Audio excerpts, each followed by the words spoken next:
Welcome dear students in AC starter. आज मैं आपको वर्कशीट नंबर जो 13 है और 9 नवंबर 2020 की क्लास 6 की एसएसटी और इंग्लिश दोनों की एक साथ करवाने जा रहा हूँ, ताकि आपको कम टाइम में अच्छे से बेनिफिट मिल जाए, है ना। तो ये दोनों वर्कशीट होंगी, पहली होगी एसएसटी की, उसके बाद होगी इंग्लिश की। ठीक है, दोनों वर्कशीट आपको एक साथ समझाऊँगा ताकि आप इजीली फटाफट दोनों एक साथ कर पाएँ।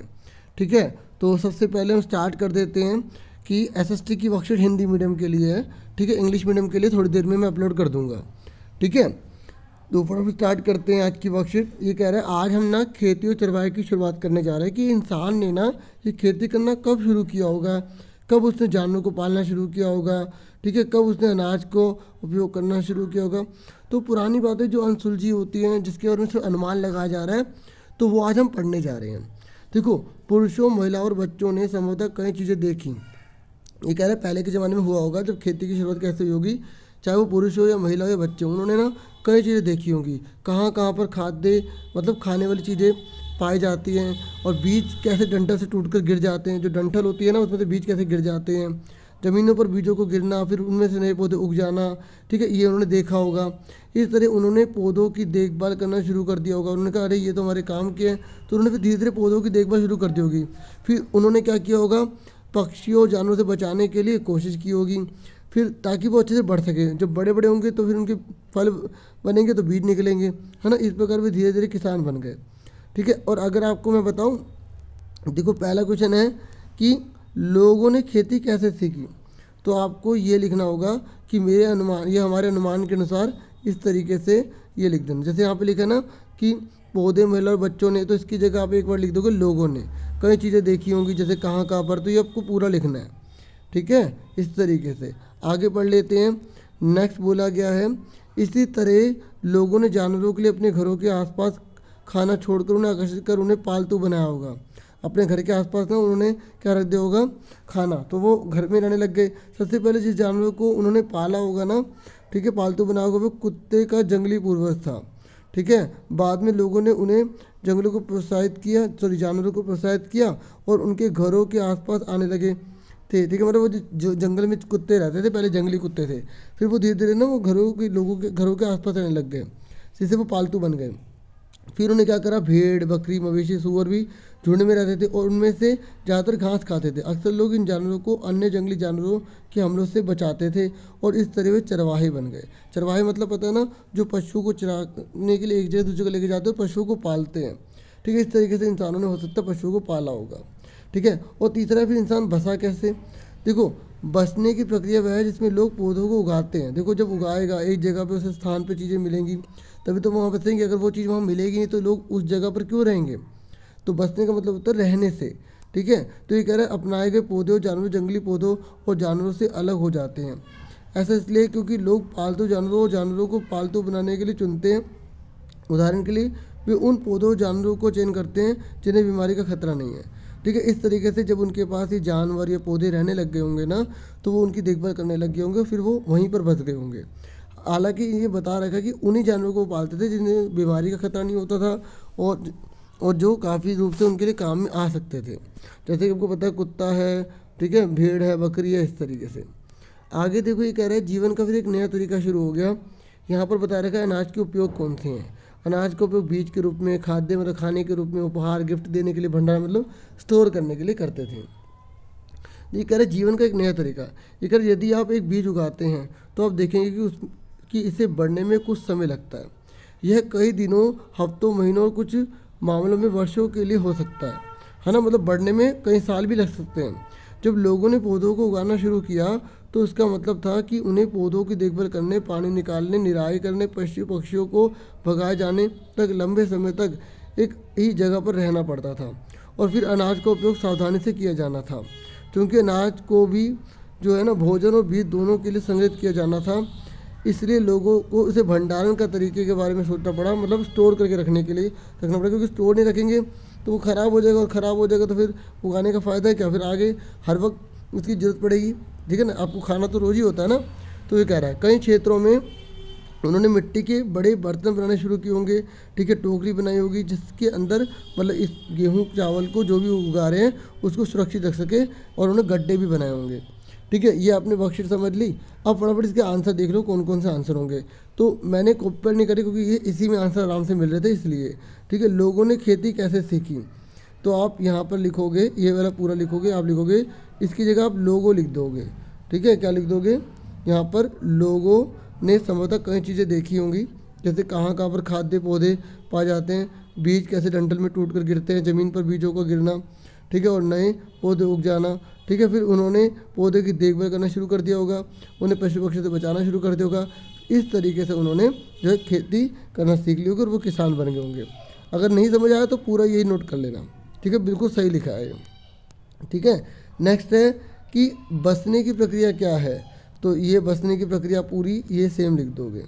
ठीक है, बसने की प्रक्रिया के अंदर पूरा आपको सेम उतार देना है। ठीक है, तो पहले क्वेश्चन का आंसर ये हो गया। ठीक है, ये वाला। ठीक है, और दूसरे का कौन सा हो गया, ये वाला हो गया। ठीक है, आगे देख लेते हैं। आगे देख लेते हैं, ये कह रहे हैं अनाज के उपयोग के तरीके क्या थे, तो ये देखो आपको दे ही रखा है, ये रहा।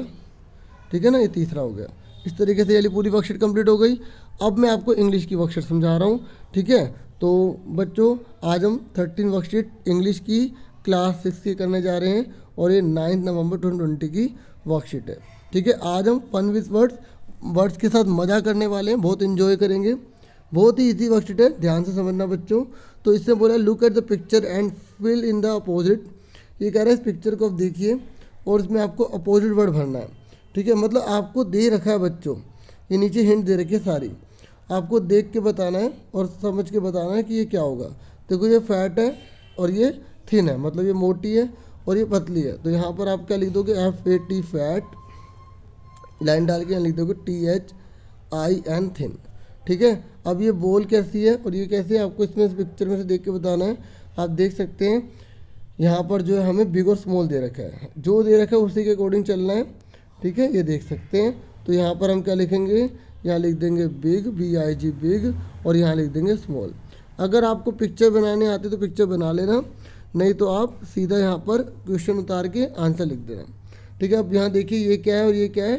ठीक है, आप समझ गए डे और नाइट को दिखा रहा है। ठीक है, तो यहाँ पर आपका आंसर ये डे और नाइट वाला हो जाएगा। ठीक है, ये आप देख सकते हैं। ठीक है, तो यहाँ पर क्या आ जाएगा, day and night, DAY day, फिर ऐसे लाइन डाल के NIGST। ठीक है, समझ में आ गई आपको। आगे देख लेते हैं।